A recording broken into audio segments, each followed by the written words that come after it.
Olá, boa tarde, tudo bem? Meu nome é Ulisses Dias, eu estou aqui no curso de Álgebra 1 do PMAT, no Programa de Ensino de Matemática da UFRJ, e a gente está aqui tentando discutir como é que seria um curso de álgebra pensado na formação de professores.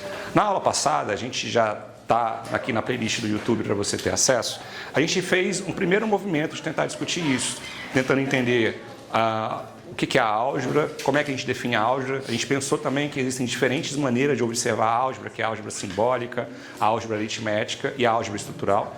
E entendendo que nesse curso, nosso objetivo é tentar trabalhar com a álgebra estrutural. A gente também falou sobre analogias de álgebra, análise, geometria e tal. Então, se você quiser ter acesso ao material que a gente está utilizando nesse curso, o livro e tudo, entre em contato comigo. Meu e-mail é ulisses.dias@yahoo.com.br. Aproveita e segue o nosso canal do YouTube e segue o sininho. E é isso, não vou mais olhar para você não, vou dar atenção aqui para meus alunos. Tchau, tchau. Tá, galera, boa tarde, tudo bem? Vamos começar como a gente começa sempre, que é com um poema. Esse livro eu acho lindo, é O Açúcar, da Priscila Branco. Ele é escrito em folhas pretas com tinta branca, ele é maravilhoso. E eu fiquei sabendo que ela vai fazer uma nova impressão, que esse livro está esgotado. Então, se você quiser conhecer a Priscila Branco, procura ela no Instagram e logo, logo ela vai ter novas versões desse livro. Se quiser, pode ligar o ar-condicionado, galera. Acho que quem inventou a poesia era um assassino com culpa cristã e com muito medo de ir até a igreja procurar um padre.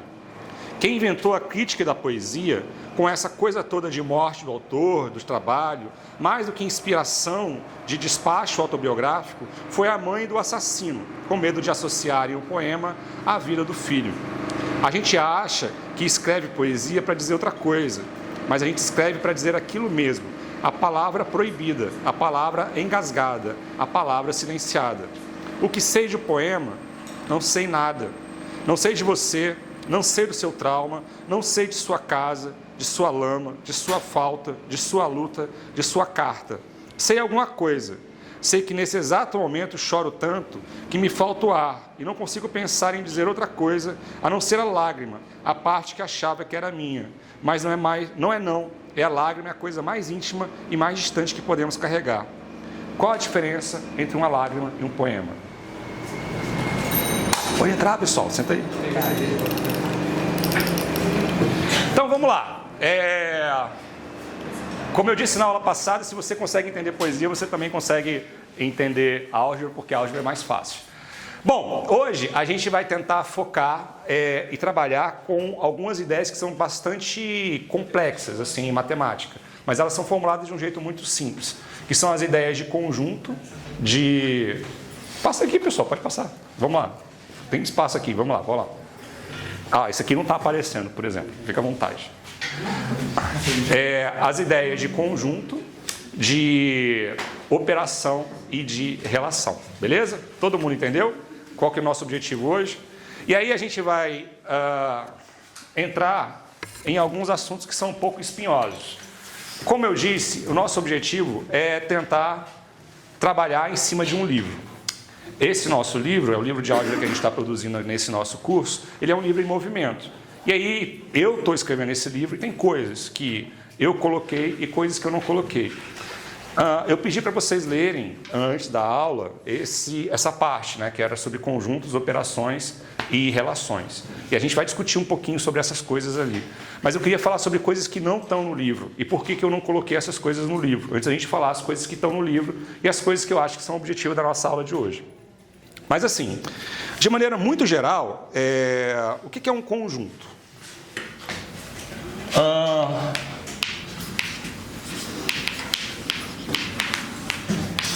De maneira muito geral, o que é um conjunto? Um conjunto é uma coleção de objetos. E essa definição é horrorosa.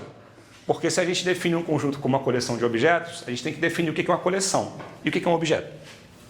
Beleza, então, o que é uma coleção, o que é um objeto? Vocês concordam que se a gente fosse definir coleção ou objeto, a gente tinha que usar uma palavra que significasse coleção ou objeto, e a gente ia ficar num ciclo infinito de tentar definir coisas em cima de outras coisas? Então é difícil a gente definir essas coisas mesmo.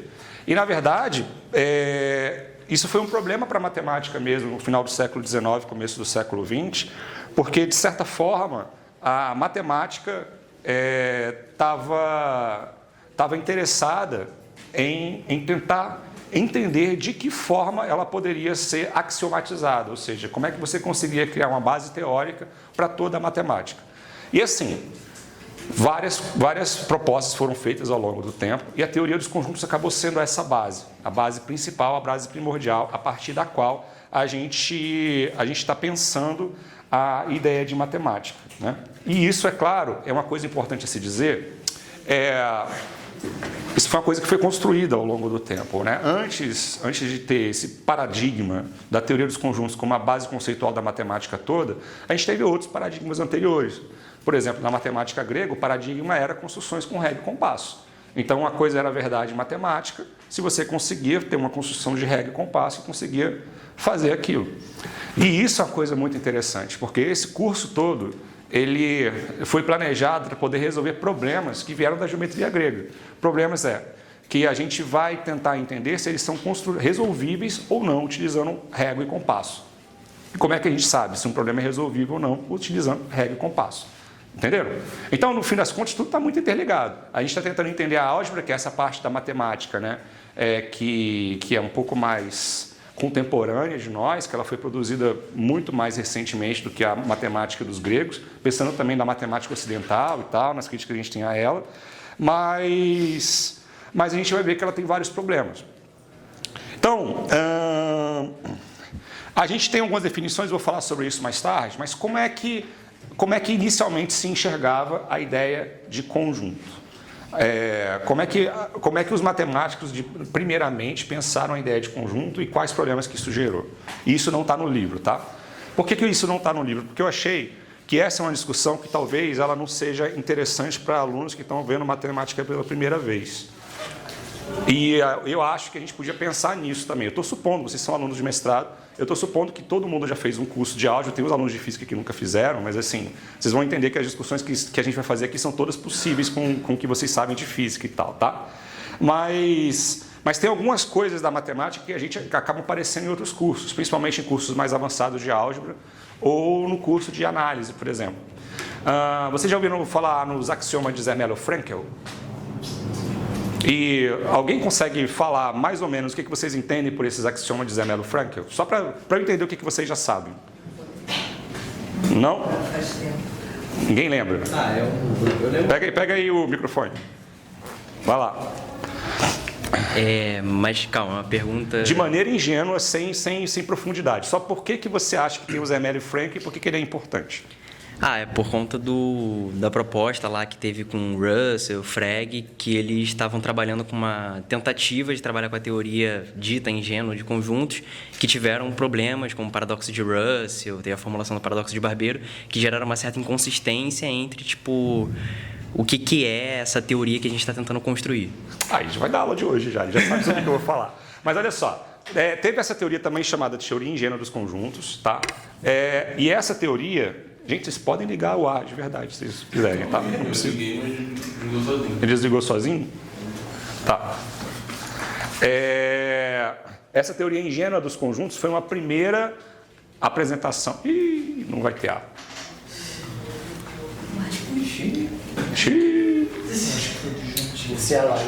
Foi disjuntor? O disjuntor. Tá, daqui a pouco a gente mexe nisso, então. Bom... O que era a base da teoria ingênua de conjuntos? É uma ideia que parece bastante simples. A ideia é a seguinte: para qualquer propriedade P de x, existe um conjunto formado por todos os elementos que satisfazem P. Então, se você é capaz de formular uma proposição, você consegue encontrar os elementos que satisfazem essa proposição. Então... Pode repetir, por favor?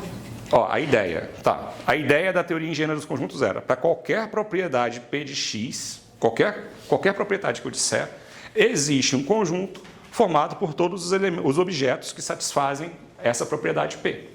Qualquer seja a propriedade. Então, eu posso dizer, sei lá, o conjunto de todos os óculos das Herês, por exemplo. Patrocina a gente. Ou então, sei lá, o conjunto de todas as cadeiras que existem. Eu posso enunciar, eu quero o conjunto de todas as cadeiras que existem. Beleza? E aí, isso é uma maneira de você dizer o que é conjunto. O problema é que isso gera vários problemas. O primeiro, o grande paradoxo, é o paradoxo do barbeiro, que você falou ali rapidinho, mas assim, o grande paradoxo que é o paradoxo de Russell. Considere o seguinte conjunto, ó. Isso aqui é tudo rascunho, tá? Não precisa copiar nada disso, não. Considere essa propriedade, o conjunto de todos os conjuntos em que X não pertence a esse conjunto. Beleza?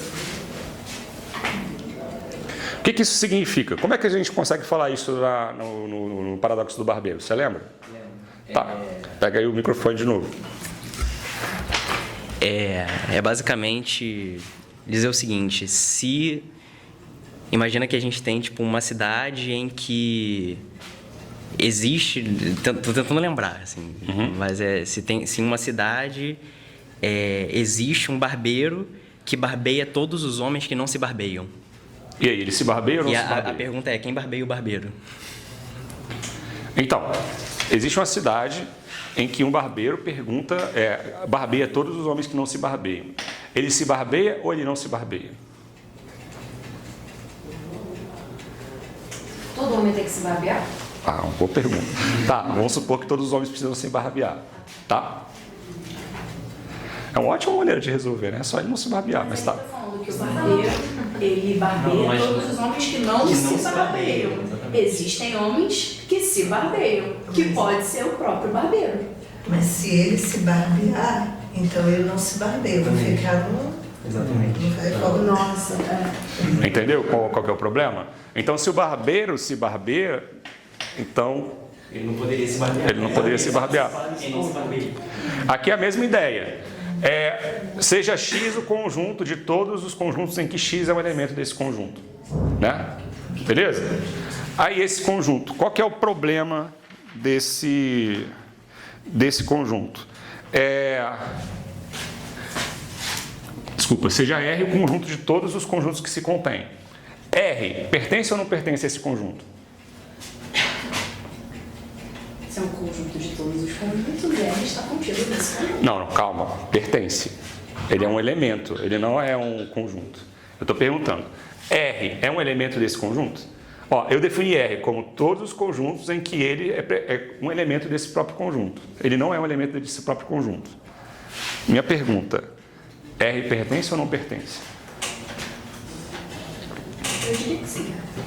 Vamos lá, vamos supor, primeiramente, que R pertence a R. Se R pertence a R, por definição, R é o conjunto de todos os conjuntos que não pertencem a si mesmos. Então, isso significa que R não pertence a R.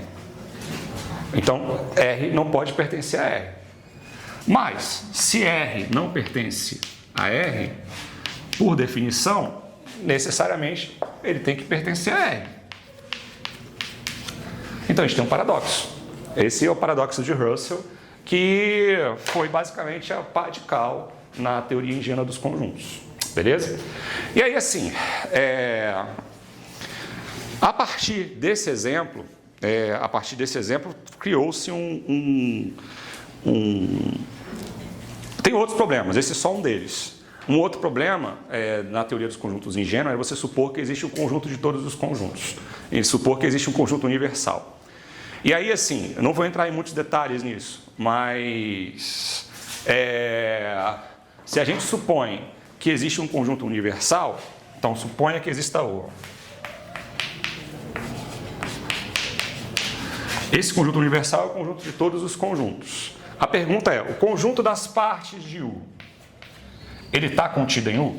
Sim ou não? sim. Se ele é um conjunto que contém todos os conjuntos, ele vai pertencer a isso. Mas Cantor mostrou, e isso é uma demonstração que a gente até consegue fazer, ele mostrou que necessariamente o conjunto das partes de um conjunto não pode estar contido nesse conjunto. Então, é impossível você ter um conjunto universal. Então, esse é um outro problema. Então, bom, Então, a teoria dos conjuntos ela é mais complexa do que ela parece. E ela é apresentada para as crianças desde as séries mais baixas, assim, né? Os meus alunos chegam no 6º ano já conhecendo mais ou menos a ideia de ser um elemento, que um conjunto e tal, né? É claro que, por exemplo, a linguagem algébrica de usar pertence, não pertence, de usar essas chaves, eles não sabem ainda, mas eles já têm alguma ideia do que é um conjunto e do que não é um conjunto, tá? Então, a matemática, ela... Eu falo a matemática como se ela fosse uma pessoa, assim, né? Mas, assim, convencionou-se tentar organizar a matemática, a teoria dos conjuntos, que foi considerada por muito tempo a base conceitual da matemática, a partir de um outro conjunto de axiomas, chamado... um outro conjunto de bases, assim, chamado Zermelo-Fraenkel, que são 8 proposições que são base da teoria do conjunto. Eu não vou falar muito rápido, eu vou falar rapidinho sobre elas, justamente porque eu não tenho muito interesse em ficar focando nisso, porque eu vou explicar por que isso não está no livro. Então, a primeira a gente usa mesmo, que ela é muito importante. A primeira propriedade diz que 2 conjuntos são iguais quando um conjunto está contido no outro e o outro está contido no primeiro. Isso é um axioma dessa teoria, dessa organização de Zermelo-Fraenkel, beleza? Isso é muito importante. Então, isso a gente vai usar para demonstrar várias coisas aqui, inclusive hoje. Então, os 2 conjuntos são iguais quando eu consigo mostrar que todos os elementos de um estão em outro, todos os elementos do outro estão em um. O segundo axioma é que existe um conjunto vazio. Isso é muito importante. Você precisa garantir que existe um conjunto que não tem elementos. E, mais importante que isso, eu acho que isso eu deixei como exercício, é mostrar que o conjunto vazio é único. Então, esse é o único conjunto que é subconjunto de todos os conjuntos, é o conjunto vazio. Isso parece ser uma coisa pequena, mas isso é muito importante para toda a teoria dos conjuntos funcionar. Então, existe um conjunto vazio. A terceira parte do Zermelo-Fraenkel diz que, dados 2 objetos, existe um conjunto que os contém. Então, sei lá, se eu tenho um objeto, quaisquer que sejam esses objetos, se eu consigo pegar um objeto A e um objeto B, eu consigo definir um conjunto A que contém esses 2 elementos. Beleza? Todo mundo entendeu? Então, isso também é um axioma, é uma coisa bastante razoável. Até agora eu estou falando coisas muito razoáveis aqui. Tá? Outro, muito importante. Se você tem um conjunto de conjuntos, você consegue unir qualquer quantidade de conjuntos. Então, você consegue fazer a união da quantidade qualquer de conjuntos. Isso também é muito importante, porque a gente hoje, inclusive, vai fazer um teorema que supõe que a gente é capaz de fazer a união de um conjunto infinito, não necessariamente enumerável de conjuntos, mas que a gente consiga fazer a união desses conjuntos.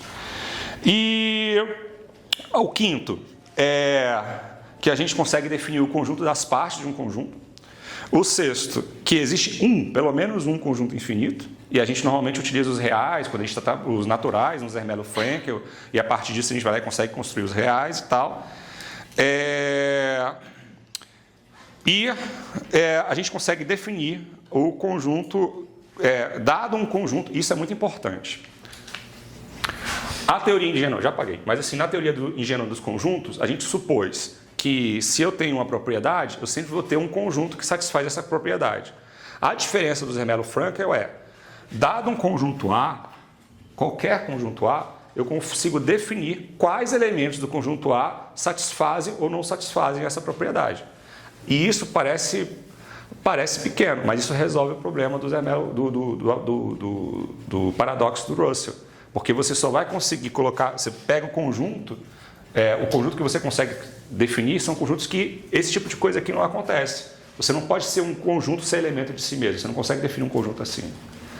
Então, assim, até agora, apesar de ter ficado um pouquinho complexo, todas as coisas que a gente trouxe são intuitivas. E elas são a base da teoria dos conjuntos. Só que a teoria dos conjuntos ela precisa de mais um axioma, e aí é que as coisas começam a ficar complicadas. Vocês já ouviram falar no axioma da escolha? Não? Não? A ideia do axioma da escolha é o seguinte: imagina que eu tenho um conjunto infinito de listas. Eu tenho infinitas listas. Tá? E aí, o axioma da escolha diz o seguinte, que eu consigo pegar um elemento de cada uma dessas listas e fazer uma lista com um elemento de cada um desses conjuntos dessas listas. Parece também bastante razoável. parece bastante razoável você supor isso. Quer dizer, que você pode, sei lá, se você intuitivamente você supõe que você pode criar uma lista infinita se você pega todos os conjuntos com os dígitos de 0 a 9, você consegue criar um número aleatório de 0 a 9. Pode pegar aí, fala. O próprio Russell propõe uma ilustração para o axioma da escolha, que é com tênis e meias. Que ele fala o seguinte: imagina que você tem infinitos pares de tênis. Será que é possível escolher um tênis de cada par? E é razoável que você possa dizer, assim, basta que você, por exemplo, escolha o esquerdo. Você escolhe o pé esquerdo de cada par e vai pegando, vai pegando, vai pegando. Agora a pergunta que ele faz é: e se tivessem infinitos pares de meias? Será que eu consigo escolher uma meia de cada par? A resposta também é razoável que sim, mas você já não consegue distinguir entre esquerda e direita para meia. Então o axioma da escolha meio que legitima que você possa escolher sem ter uma regra explícita. É isso. Você consegue escolher sem ter uma regra explícita. O problema apareceu um tempinho depois, num negócio chamado Teorema de Banach-Tarski. Esse vocês já ouviram falar? Não? Só um comentário muito rápido. Essa foi literalmente a minha dissertação de mestrado. Ah, então arrasou. Então você sabe do que está falando. Mas assim, a ideia do Banach-Tarski é muito simples. É o que garante que a Bíblia está certa. Que é o seguinte: imagina que você tem uma esfera fechada, sem nada dentro, totalmente fechada, com todo o volume dela preenchido. O axioma da escolha, ele é equivalente a isso que eu vou dizer para vocês. Ou seja, se o axioma da escolha é verdadeiro, isso é verdadeiro. E se isso é verdadeiro, o axioma da escolha é verdadeiro. O axioma da escolha garante que eu consigo cortar essa bola num número finito, relativamente pequeno de peças, relativamente pequeno, e montar duas bolas exatamente iguais à primeira, sem nenhum buraco no meio. E aí, se os pães e os peixes forem esféricos, Jesus poderia ter feito a multiplicação dos pães e dos peixes. Essa que é a ideia. Aí é que tá. Isso é totalmente contra-intuitivo. E aí isso é totalmente contra o que a gente consegue imaginar como experiência sensível no nosso mundo. Então, isso é tão complexo, né, que você tem uma parte da matemática que considera válido o axioma da escolha e outra parte que construiu sua matemática fora do axioma da escolha. Porque tem muitos teoremas e muitos resultados que dependem do axioma da escolha. Então, como eu disse, essa discussão é uma discussão muito complexa, porque eu tenho que falar sobre Zermelo Fraenkel, falar sobre esse contexto histórico, falar sobre essa axiomatização e todas essas coisas que eu falei brevemente aqui para vocês e tal, para depois começar a falar de conjuntos. E aí eu achei, e eu queria até discutir isso com vocês, se vocês acham que isso é uma boa ideia ou não, né? Eu achei que isso seria desviar muito do nosso foco no livro, assim, que eu pensei que o nosso foco é tentar entender a álgebra que a gente pensa que é uma álgebra que é básica para a licenciatura em matemática, assim, né? Então, fazer essa discussão quando os estudantes nesse momento eles não sabem nem fazer uma demonstração, ainda não teve uma demonstração ainda no livro, e tal, talvez de alguma maneira fosse uma matemática pesada demais para essa discussão. Mas eu também fico inseguro de pensar, porque a gente já começa falando sobre definições de conjunto de maneira sem fazer essa discussão. Assim. Não faz essa discussão, não faz a discussão sobre, sei lá, axiomas de teoria de conjuntos, por que os teoremas, por que a gente está supondo algumas coisas e tal, isso a gente também não fala, sabe? Então eu realmente fiquei pensando muito nisso na hora de escrever essa parte do livro. Assim. Se a gente fazia uma introdução matemática profunda, trazendo toda essa problematização, inclusive a contextualização histórica, que seria muito legal trazer essa contextualização histórica de todos os movimentos que foram acontecendo historicamente, até que a gente tivesse esse conjunto de axiomas e tal. Mas eu achei que isso seria muito, muito acima do que seria necessário para a gente poder conseguir chegar no curso. A gente já vai estudar coisas que são bastante profundas. Mas, sei lá, eu depois fiquei pensando nisso essa semana, quando eu olhei o texto de novo, e aí eu fiquei pensando que talvez eu possa colocar isso como apêndice, sei lá, alguma coisa mais no final do texto para poder fazer uma discussão. Beleza? Eu particularmente... Eu tive essa discussão só no doutorado, assim, quando eu fui estudar essas coisas de axiomatização da álgebra e tal. Então, isso para mim foi importante. Mas eu queria saber o que vocês acham, que vocês tenham sobre isso. Porque, assim, eu estou supondo que vocês leram o texto, que vocês leram essa discussão que eu fiz lá sobre conjuntos e tal, e aqueles teoremas todos que aparecem e tal. Mas só que eu não falei para vocês sobre as coisas que não estão lá. Eu queria que vocês me dessem um feedback antes da gente continuar sobre... Vocês acham que está adequado para o nível? Os exemplos eles são bons e tal? E se E se deixar de fora toda essa discussão sobre a teoria ingênua dos conjuntos e sair supondo que os alunos já sabem alguma coisa de conjuntos, se isso é razoável ou não. Caraca, vocês estão muito tímidos. Só o Felipe que fala. Não, eu já queria começar pedindo desculpa, eu não li, mas eu acho que é super válido fazer isso. Eu acho que toda essa teoria axiomática dos conjuntos, ela é um pouco não elementar, né? Tipo, por que a gente precisa de tudo isso? Por que a gente estuda exatamente essa axiomatização? Por que a gente está fazendo exatamente desse jeito e não de outro? Para mim, conjunto era muito mais simples.